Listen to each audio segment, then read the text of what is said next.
chapter 2.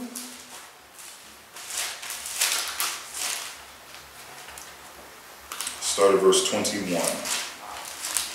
Acts chapter 2, verse 21. And it shall come to pass that whosoever shall... whosoever. And it shall come to pass that whosoever, read, shall call upon the name of the Lord shall be saved. Read that verse again. Acts chapter 2, verse 21.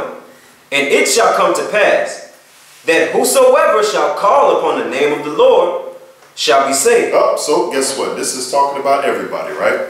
Everybody now has this pass to get into the kingdom of heaven, right?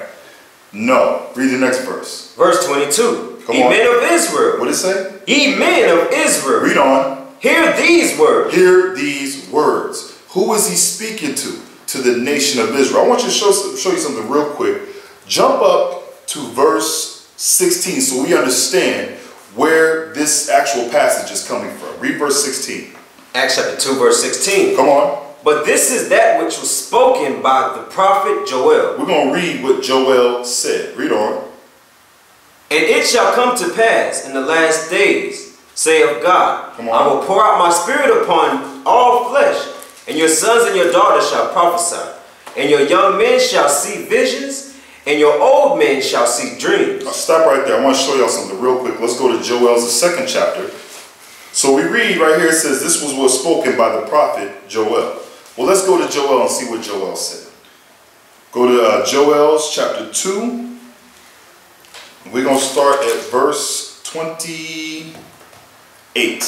We just read in Acts chapter 2, verse 17, it said, and it shall come to pass in the last days, saith God, I will pour out my spirit upon all flesh, and your sons and your daughters shall prophesy, and your young men shall see visions, and your old men shall dream dreams. Let's read that in Joel chapter 2, verse 28. Joel chapter 2, verse 28. Come on. And it shall come to pass afterward, that I will pour out my spirit upon all flesh, and your sons and your daughters shall prophesy, and your old men shall see dreams, shall dream dreams.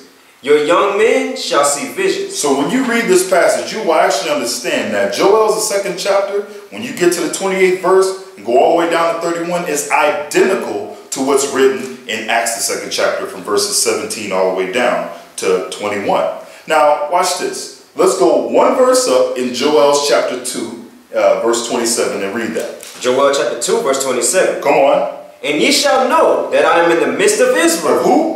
I am in the midst of Israel. Most High is in the midst of Israel. He's with the children of Israel, read. And that I am the Lord your God, and none else. Oh, read that again. And ye shall know that I am in the midst of Israel, and that I am the Lord your God, and none else. Come on. And my people shall never be ashamed. My people shall never be ashamed. Most High said he is the Lord your God, the children of Israel, and none else. He's not the God of the Ethiopians. He's not the God of the so-called white man. He's not the God of the so-called Chinese. This is what the Most High said. Jump down to verse 32 in Joel's chapter 2. Verse 32. And it shall come to pass that whosoever shall call upon the name of the Lord shall be delivered. Okay, so guess what? Now, when we're dealing with this passage in Joel's chapter 2, it's obvious who the whosoever is. Nobody asked about other nations. Nobody's mind can go anywhere else but Israel. Read on. For in Mount Zion and in Jerusalem. Where? For in Mount Zion and in Jerusalem. Come on. Shall be deliverance. Shall be deliverance. Mount Zion and Jerusalem. Talking about who? Israel. The Bible is redundant. The Bible is redundant. It says the same thing over and over. Whosoever of the children of Israel. You can't equate everybody to that. You can't bring all nations in with that.